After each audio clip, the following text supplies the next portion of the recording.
యేసు రక్తమే జయం పరిచర్య ప్రియ రక్షకుడైన యేసుక్రీస్తు నామమున ఈ ఉదయకాలమున మీ అందరికీ శుభములు కలుగునుగాక. వారికి ఇలాగు జరుగును, వారు వేడుకొనక మునుపు నేను ఉత్తరమిచ్చేదెను, వారు మనవి చేయుచుండగా నేను ఆలకించేదెను అని దేవుడు సెలవిస్తున్నారు.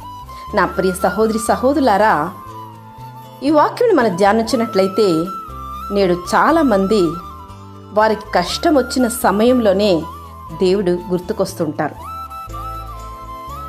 ఎప్పుడైతే దేవుడు వారికి అవసరమో అప్పుడు మాత్రం దేవుని వాడుకొని విడిచిపెడతారు. కానీ దేవుడు సృష్టికర్త అయిన ఆ మహాప్రభు నిన్ను తన పోలిక చొప్పున సృష్టించుకొని నిన్ను తన కొరకై ఏర్పరచుకొని నిన్ను తన యొక్క సంరక్షణలోనే పెట్టుకొని నీతో మాట్లాడాలని ఆయన ఎంత ఆశపడుతున్నాడో తెలుసా? ఆయన ఆశను పక్కన పెట్టి నీ సమయానంతా నీ పనుల కొరకు, నీ తోటివారి కొరకు నీ ఉపయోగించుకొని వృధా చేస్తూ ఉంటావు. కానీ నీకు ఏదైనా కష్టం వచ్చిన సమయంలో మాత్రము దేవుడిపై ఆధారపడతావు. ఏదైనా అనారోగ్యమో, ఏదైనా కష్టాలు వచ్చిన సమయంలో ఆ సమయంలో మాత్రం దేవుడు కావాలని కోరుకుంటావు. ఆ యొక్క సమస్య తీరిన వెంటనే దేవుని మరచి తిరిగి నీ యొక్క సమస్యల్లోకి నీ వెళ్ళిపోతుంటావు. అలా కాకుండా ఎల్లవేళల దేవునితో నీకు ఒక సత్సంబంధం కలిగి ఉండాలి.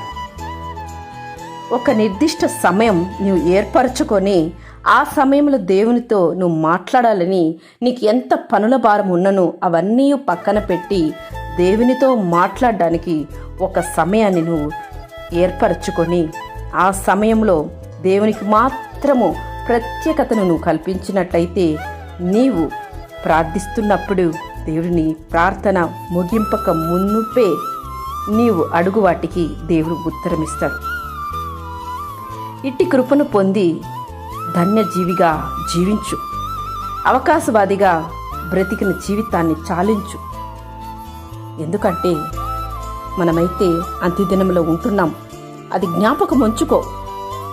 నేడో రేపో దేవుని రాకడ సమీపమై ఉన్నది.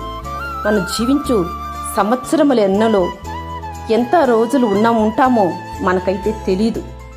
కానీ ఉన్న నాళ్ళు దేవునికి సమీపంగా, దేవునికి ఇష్టడుగా జీవించాలి, పరిశుద్ధంగా జీవించాలి. ఆయనతో మనము సమయాన్ని గడపడానికి నీవు ఇష్టపడు. నీలో ఉంటే లోపాన్ని దేవుడు నీకు వాక్యం ద్వారా చూపిస్తారు. నీవు ప్రార్థనలో ఆయనతో నువ్వు గడిపినట్లయితే ఆయన వాక్యం ద్వారా నీతో మాట్లాడుతాడు. తన మెల్లని స్వరం ద్వారా నీతో మాట్లాడుతాడు. అప్పుడు నీలో ఉంటున్న లోపాలన్నీ దేవుడు నీకు చూపించి అవన్నిటి నుంచి నిన్ను వేరుపరిచి పరిశుద్ధపరుస్తారు, తన బిడ్డగా స్వీకరిస్తారు. అలా నీవు ఆయనకు ఇష్టమైన పాత్రగా, ఆయన బిడ్డగా, ఆయన ఒడిలో నీవు ఒదిగిపోగలవు.